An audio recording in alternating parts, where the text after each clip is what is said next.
It's round 4. It's the last date. It's the third from last battles. It's the quarterfinals. It's the...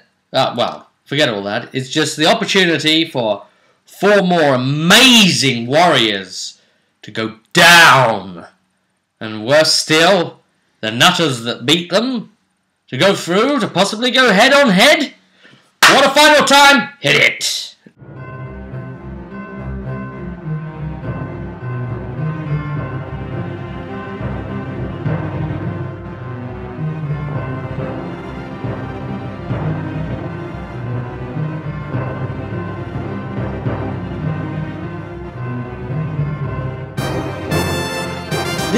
This tournament has lived up to everything we thought it would be. Yep. Don't you think? Oh boy. These 8 in general. Let alone who's going to win and go through to the next round. Jeez Louise. Yeah. You know, I think we'll let the results speak for themselves. Lord Forsard, Malakot, Chevalier, Knight, up against... He's a dick. Who is a dick? Up against Amelia, who doesn't have one. So... This was... No, but she does have a magic sword. Sword envy. So... And it's better than Jez's cloud envy, to be honest. He constantly just wants a bigger sword. He keeps going on. I'm like, that can be taken in 1 or 2 ways, sir. Yes. Right, well... Amelia wasn't really looking at this as...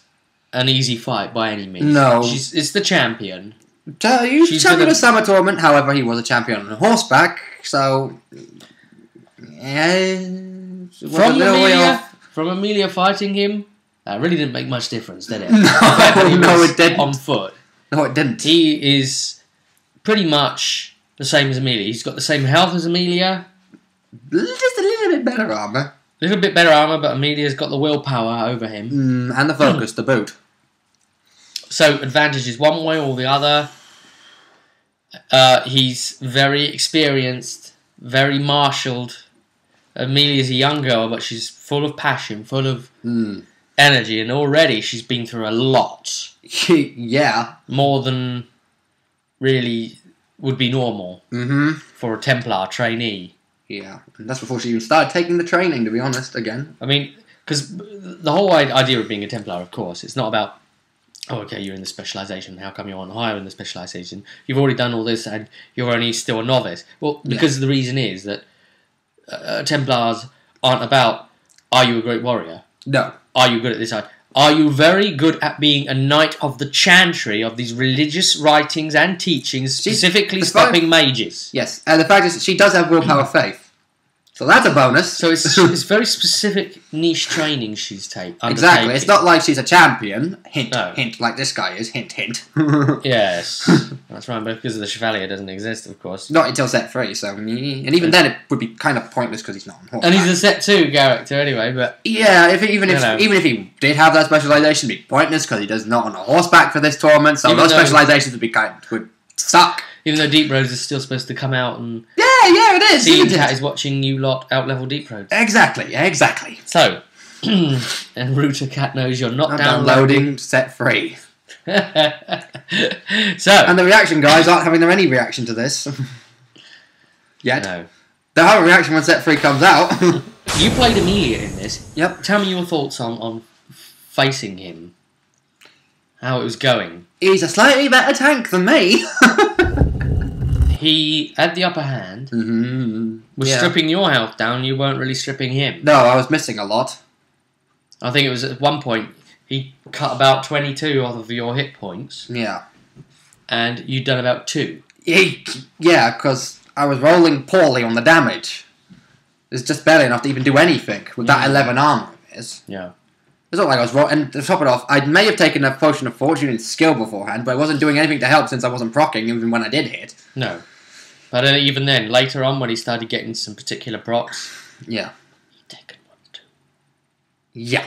So anyway... But the fun factor is that when it came down to it later, I was like, okay, now I'm hitting, Because he's going aim all-out attack constantly. He's not taking her serious anymore. No. He wanted to try and break her down because he'd had a really good early start. And he was like, well, I'm not going to lose to this peasant girl, so that's it. I'm just going to break you. You know, you're a shielded tank. I know what to do against them. So he went all out on you. Yeah. And you were playing And the funny fact, even on top of that, and the fact is he kept missing later on as well. The dice did go against him, and the fact that he missed like it almost constantly turned against him. He rolled below Amelia's base defense with her shield. He kept doing it. I was like, wait, what? He rolled a 15, 16? My base defense is 17. He kept getting 16 to hit. Yeah. I remember that distinctly. Because he usually was rolling high with the 20s. Yes, but he just kept on. He had a bloody run of it for about, 5-6 turns? Yeah. Pretty much. And on those 5-6 turns, I did, like, a good considerable amount of damage out back because I got, like, 2 procs of, like, 5 and 6. He got too cocky. Way too arrogant. Thought he could finish Chevalier. Started it off winning like he normally does. Didn't take her serious enough, and then Amelia just exploded. Yeah, she was like, right, that's it. Sword swing, shield bash, and then a kick to the nuts. Pretty much. You're like, right, mighty blow, lethal blow. And defense up.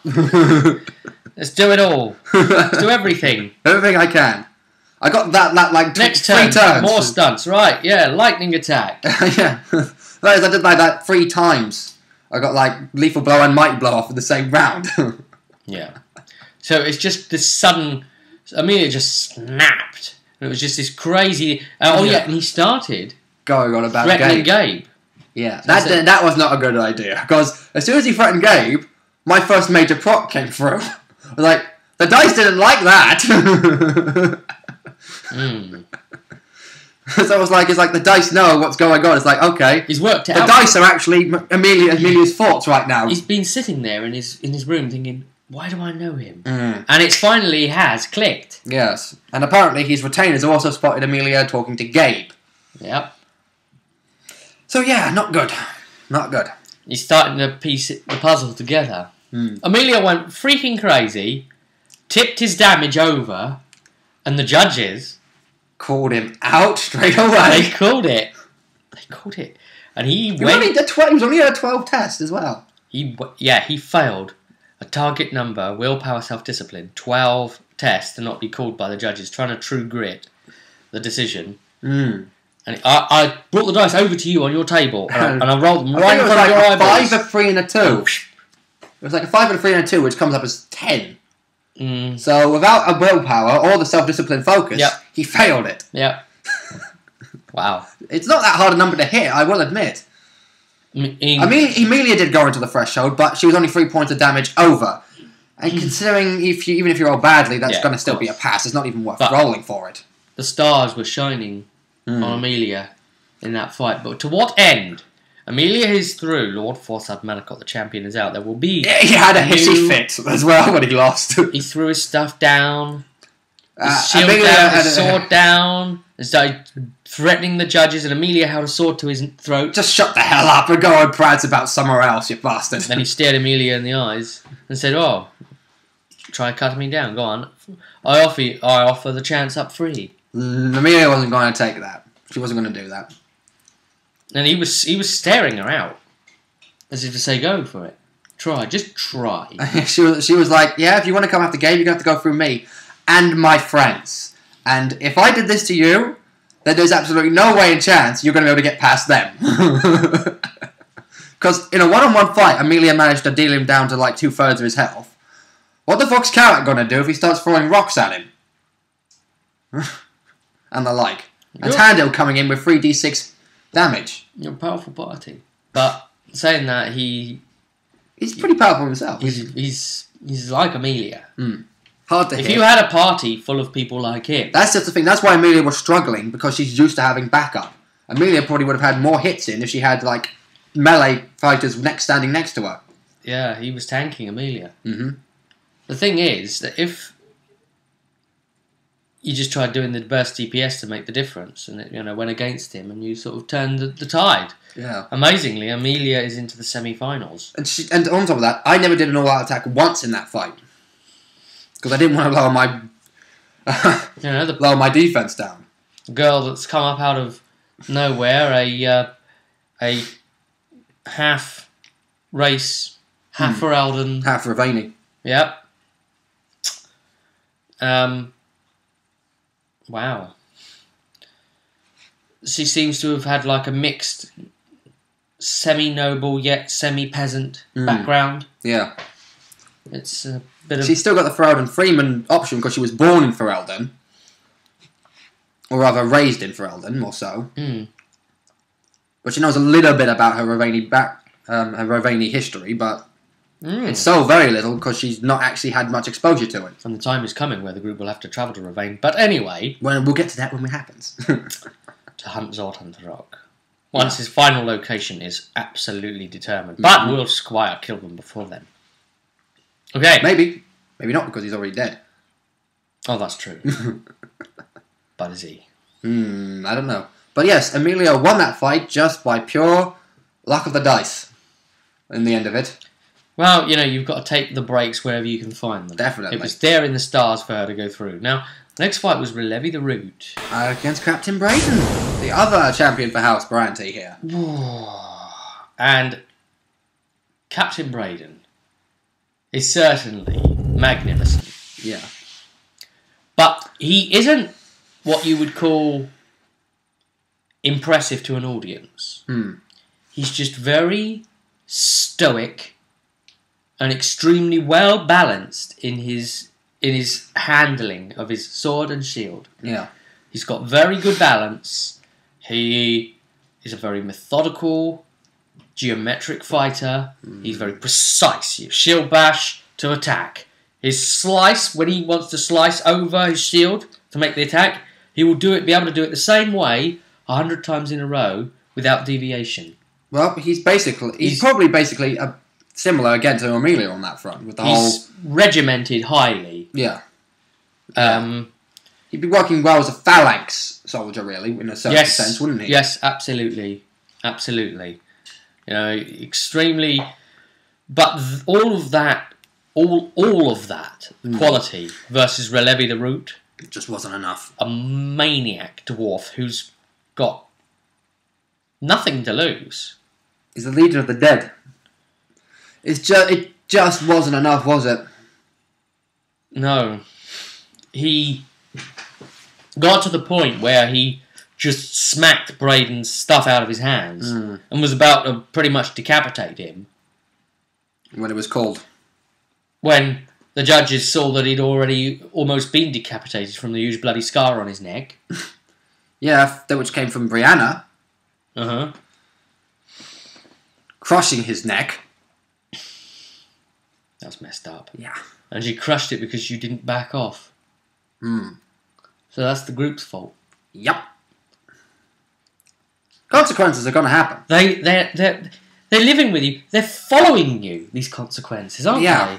You've learnt that, haven't you? Yeah, then Blitzel's got his own consequences to deal with. Having killed the Black Bear. Exactly. Because again, I remind everybody, what made the Black Bear so strong? It wasn't natural, I tell you that. Yeah. Who had he signed himself over to contractually?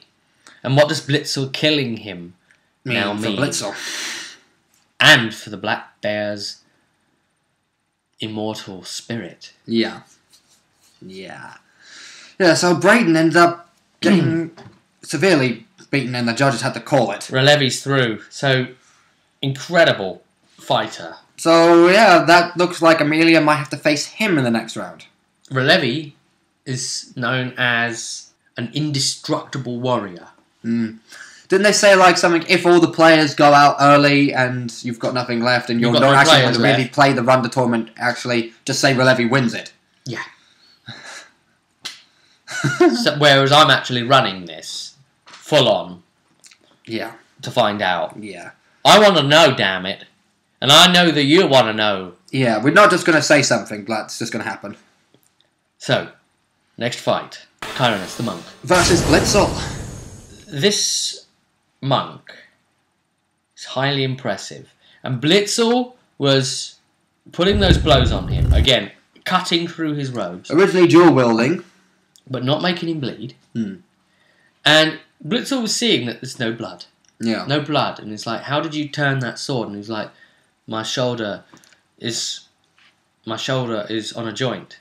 And so I use it to turn your sword. Yeah. Or your halberd, your blade edge. Well, it was a sword at that point to begin with, because he's still holding a sword and a mace. He sidestepped and literally turned the blade, literally with that degree of precision.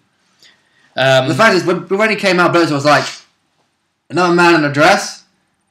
You're not going to pull a stick out of somewhere and try beating me with that again, are you? And he's like, no stick, just hands. Stick is for kids to push their wheels of bamboo. Yeah. And Blitzel was like, yeah, well, I've got a stick with a pointy spear on the end. How about I shove that up your ass? And he also explained why he didn't bleed. He said, in the wilds where I am from, if we bleed, we leave a trail, and the trail will kill us. We have learnt that to survive, we must not bleed. Yeah. What the hell does that mean? That's screwed up, man! Fucking monks.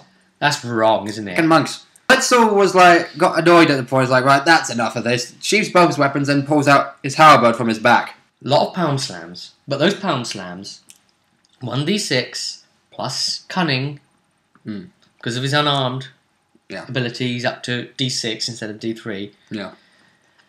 He didn't get through that plate, did it? No. Even his bluffs were poor. He wasn't really good at bluffing. His bluffs were poor because he's only got communication 1. And no focus. No focus in deception. He only maybe managed to get 2 bluffs off. So the backstabs weren't really happening to aid him in that. He was playing very defensively. Kept on guarding up and then attacking. Yeah. Guarding up and then attacking.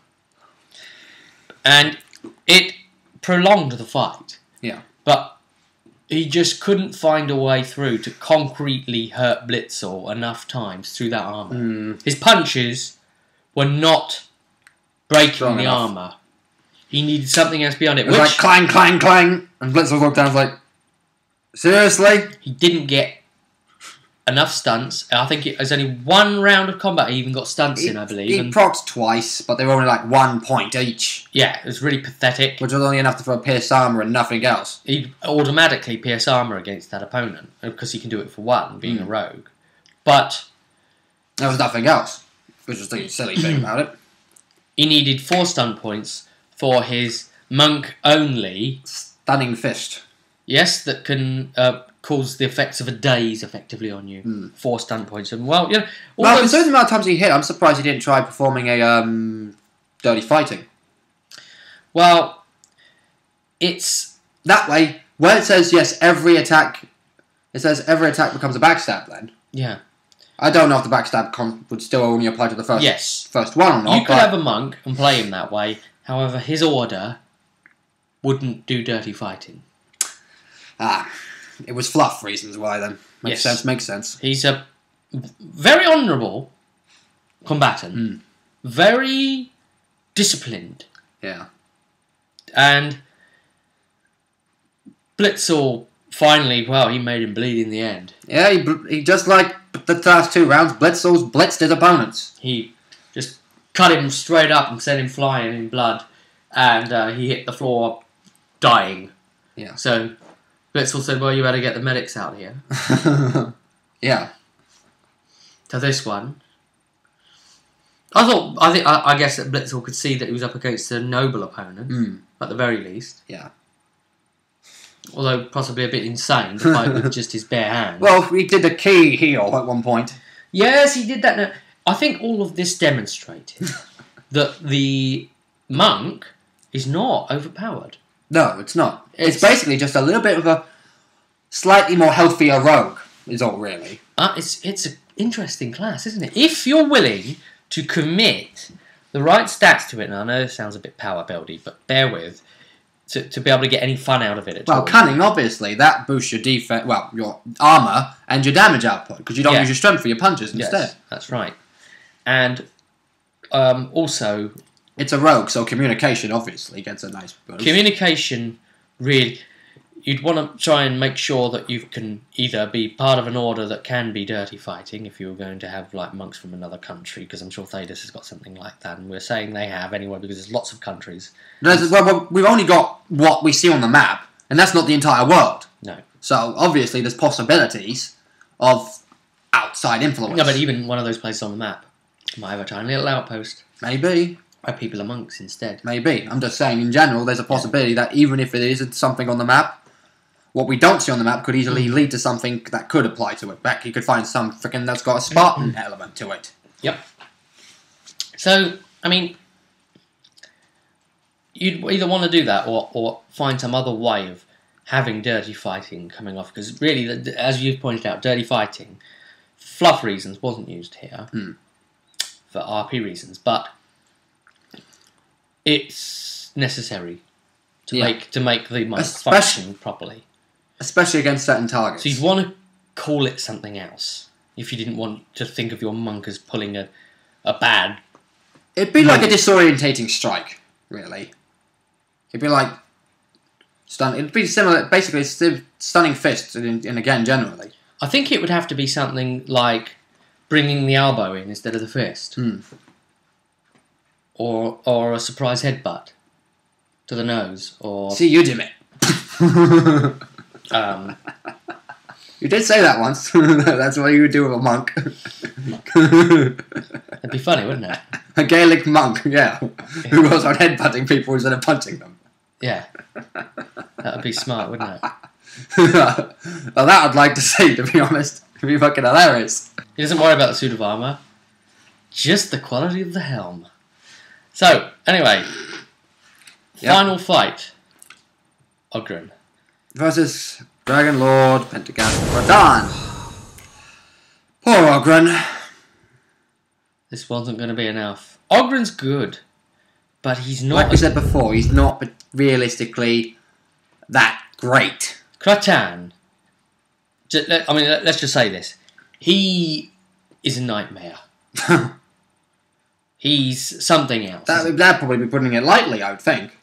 We saw his fight against Oghren. He's been pushed the furthest he's been pushed in this tournament. Krataan didn't wave over him easy. Well, Oghren maybe not, but... poured it on. Yeah, Ogren's going in berserker with two-handed axe. So Krataan had to work to win that fight. But it didn't ever look really unassured, to be honest. Considering what you've told me about Krataan, I'd be very surprised about how likely he's to go out on a willpower test. Well, those are the results. So we are going to talk to you in forward speculation about the semi-final. So yeah, these draws, as usual, are completely random.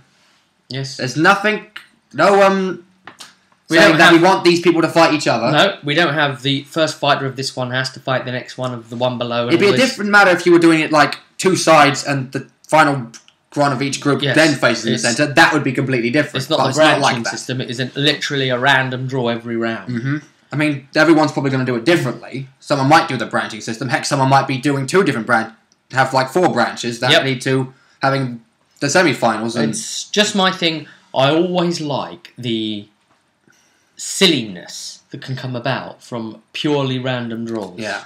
Because you can get some real shocks that you could never see coming normally. Yeah. I mean, put together. There was always a chance. There was always a chance that, just calculated this, that Amelia could end up fighting him. Or, imagine Amelia and Blitzer. What would we do there? It's me playing both. Technically, well, you wouldn't be able to. So. Well, not really, but it's me having to root for one or the other. Well, anyway. Yeah. The draws are in. Yeah. And the 2 battles will be, and they should be individual videos in their own right, I think. Yeah, considering.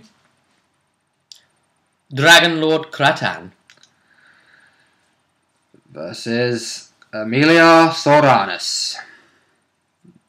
So, how do you feel as Amelia against an opponent who's going to who is the nominated head of the entire Pentaghast household? Well, considering this also means the tournament in his considering who this means, obviously who the next opponent fight is going to be, I've got a bad feeling both of my characters are most likely to go out at this point.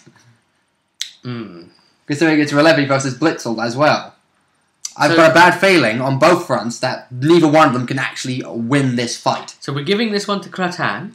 I'm most likely saying there could be some major upset when Amelia just so happens to win by pure fucking luck. She shouldn't. It's amazing that she's even here. The fact that she's in the semi-finals, if she makes it to the finals, and this is a very big if, I will be like, shit. This probably means I'm going to be fighting Ralevi. You don't if think... so, it's going to be an automatic lose there. Ralevi versus Blitzel. I'm going to definitely think that Ralevi has the best chance. So you think that Amelia's got more chance against Krataan than Blitzel's got against Ralevi? Yes. No, actually, I think they've both got about the same equal amount of chance, to be honest. So, alright, let's forward. It's a very big if for either one of them to go through. Who would win in a final of Amelia versus Blitzel? I'd probably have to go with Amelia. Who would win Krataan versus Ralevi final? Now that's a hard one. Krataan's got a lot more, got a lot going for him, but so's Ralevi. Now that would be probably the most epic part of this fight. That would probably be the most epic final you could possibly imagine. At this point, yeah. Yeah. And if it was Krataan versus Blitzel, I think at that point Blitzel would probably just give up. Why? Because it's his big brother, if you will. Who has fucking actually killed a dragon. And, oh, by the way, he's also enslaved one, right? Yeah. We'll get to that in the upcoming... So, we've forward yeah, I think Blitzel would actually have absolutely zero chance against Krataan. And Ralevi, he's probably only maybe like, he's got a 5% chance. Death Note reference. And I'll see you at the next one. And if I'm even standing still, I'll see you there as well. Yeah. Yes. He's the real Kira. See you at the Tourney.